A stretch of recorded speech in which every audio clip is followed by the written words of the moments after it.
Medina আমার জান, Medina আমার প্রাণ, মদিনাতে আছে আমার জানের জান। যুবকরা মদিনাতে আছে আমার জানের।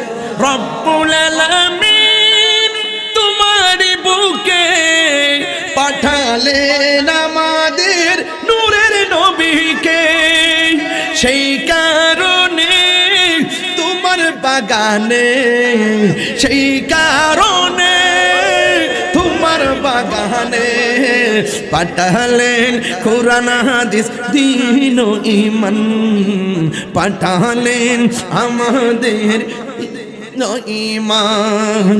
মদিনা আমার জান, মদিনা মদিনাতে আছে আমার জানের জান, মদিনাতে আছে আমার জানের জান।